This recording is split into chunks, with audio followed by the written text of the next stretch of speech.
Subscribe now and press the bell icon. Never miss an update. नमस्कार friends, राष्ट्रीय blind YouTube channel में आप सभी का स्वागत है। अगर आप चैनल पर नए हैं तो आप सभी से रिक्वेस्ट है कि आप हमारे चैनल को सब्सक्राइब करें, बेल आइकन को ऑल पर सेट करना बिल्कुल भी ना भूलें ताकि हमारे आने वाली वीडियो की नोटिफिकेशन सबसे पहले आपको मिल सके। अगर आपको हमारी वीडियोस अच्छी लगती हैं तो वीडियोस को लाइक करें, शेयर करें और कमेंट में अपना फीडबैक देना बिल्कुल भी ना भूलें। आप हमारे चैनल के अबाउट में जाके हमारे व्हाट्सएप ग्रुप का फॉर्म फिल करके हमारे व्हाट्सएप ग्रुप का हिस्सा बन सकते हैं। फीमेल्स के लिए अलग से एक व्हाट्सएप ग्रुप है, तो आप फॉर्म भर के उसमें ऐड हो सकते हैं।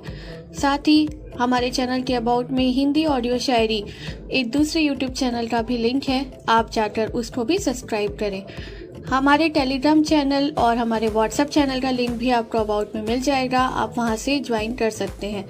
इसके साथ ही अगर आप अपनी वीडियोस के लिए कोई म्यूज़िक चाहते हैं तो हमारे टेलीग्राम चैनल का लिंक अबाउट में दिया हुआ है,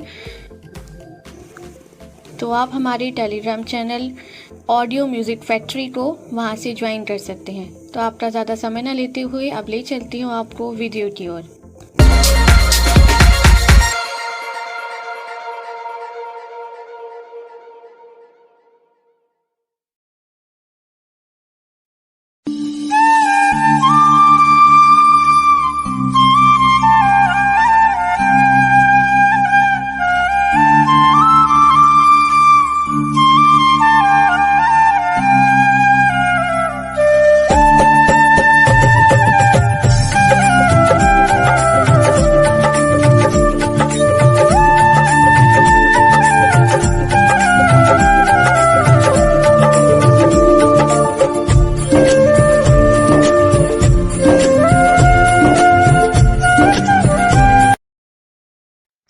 अपनी वार्ता जारी रखते हुए मिथिला के राजपुरोहित शतानंद जी ने कहा, इस बीच एक चाकु वंश में त्रिशंकु नामक एक राजा हुए।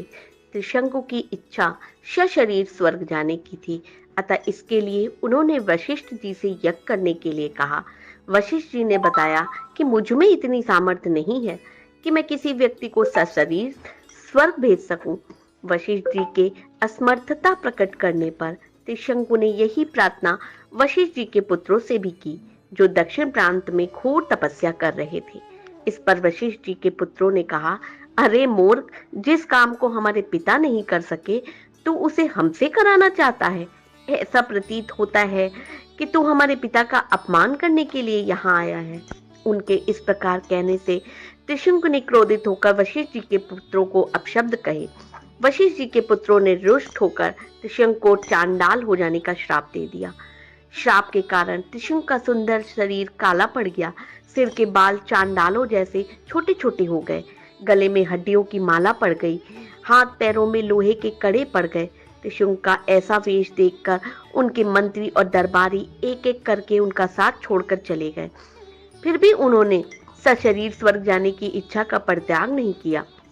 वे विश्वामित्र के पास जाकर बोले कि ऋषिराज, आप महान तपस्वी हैं, मेरी सशरीर स्वर्ग जाने की इच्छा को पूर्ण करके मुझे कृतार्थ कीजिए।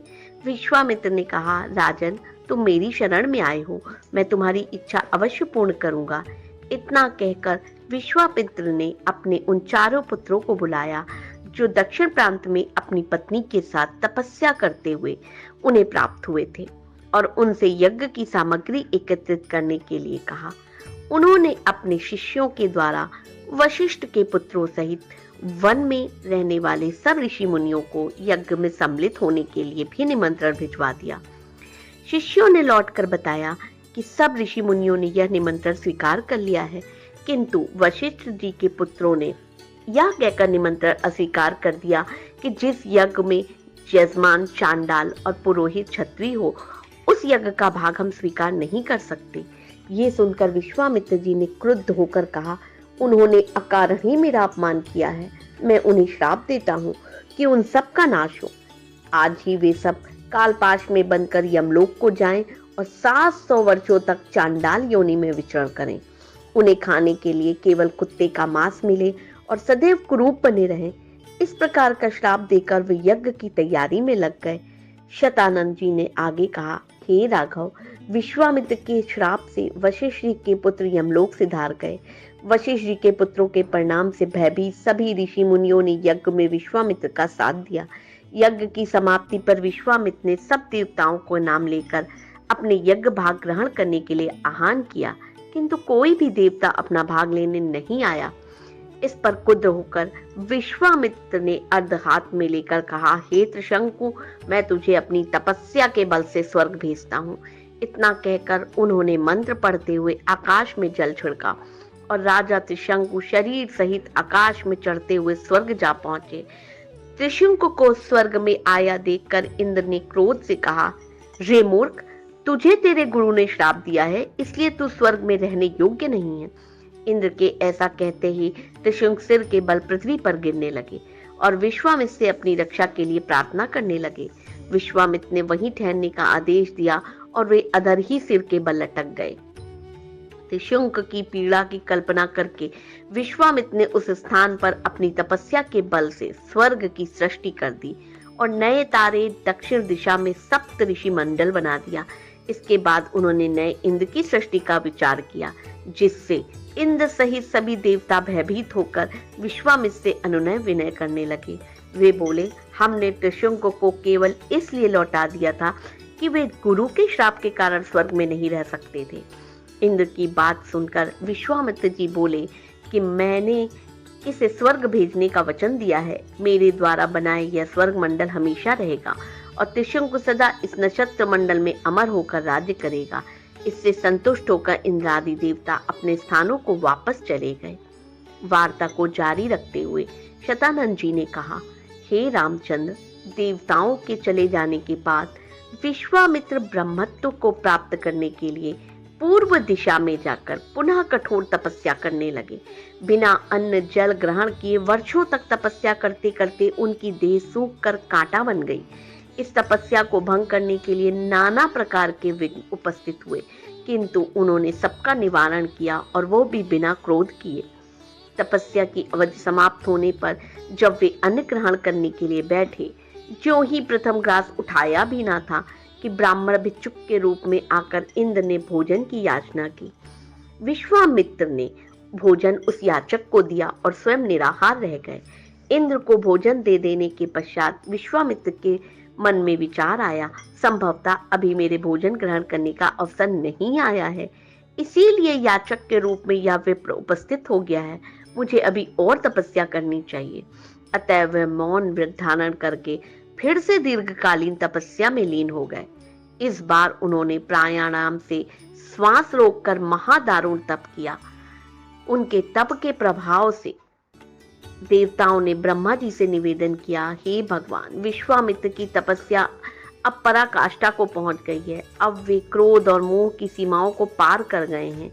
अब इनके तेज से सारा संसार प्रकाशित हो उठा है। सूर्य और चंद्रमा का तेज भी इनके सामने फीका पड़ गया है। आप प्रसन्न होकर इनकी अभिलाषा पूर्ण कीजिए। देवताओं के इन वचन को सुनकर ब्रह्मा जी ने उन देवताओं के साथ लेकर विश्वामित्र के पास पहुंचे और बोले, हे विश्वामित्र, निसंदेह तुम्हारी तपस्या प्रशंसनीय है। हम तुमसे अत्यंत प्रसन्न हैं और तुम्हें ब्राह्मण श्रेष्ठ की उपाधि प्रदान करते हैं। तुम संसार में महान यश के भागी बनोगे।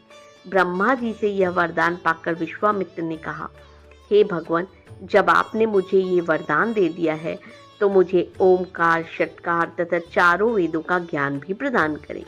प्रभु, अपनी तपस्या को मैं तभी सफल समझूंगा जब वशिष्ठ जी मुझे ब्राह्मण और ब्रह्मर्षि स्वीकार कर लेंगे। विश्वामित्र की बात सुनकर समस्त देवताओं ने वशिष्ठ जी के पास जाकर सारा वृतांत सुनाया।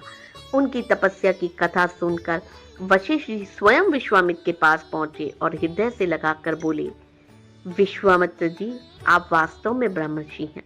मैं आज से आपको ब्राह्मण स्वीकार करता हूँ। हे रघुनंदन, इतनी कठोर तपस्याओं एवं भारी संघर्ष के पश्चात विश्वामित्र जी ने यह महान पद प्राप्त किया है। ये बड़े विद्वान, धर्मात्मा, तेजस्वी और तपस्वी हैं। राजा जनक भी शतानंद द्वारा वर्णित विश्वामित्र की कथा सुन रहे थे। वे बोले, हे कौशिक, मैं आपको और इन राजकुमारों को मिथिला में पाकर कृतार्थ हो गया हूँ। अब अधिक समय व्यतीत हो चुका है। भगवान भास्कर अस्ताचल की ओर जा रहे हैं। संध्या उपासना का समय हो गया है, इसलिए मुझे आज्ञा दीजिए। प्रातःकाल पुनः आपके दर्शन के लिए आऊंगा।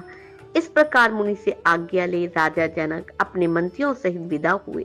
विश्वामित्र जी भी दोनों राजकुमारों के साथ अपने निश्चित स्थान के लिए चल पड़े। तो इसी के साथ रामायण का 8वां अध्याय यानी कि रामायण का 8वां एपिसोड भी यहीं समाप्त होता है।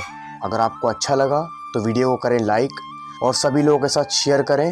हाँ, चैनल पर अगर पहली बार आए हो तो चैनल को सब्सक्राइब करें और साथ ही बेल नोटिफिकेशन को ऑल पे प्रेस करें, जिससे कि हमारी आने वाली वीडियो की नोटिफिकेशन आप तक सबसे पहले पहुंच सके।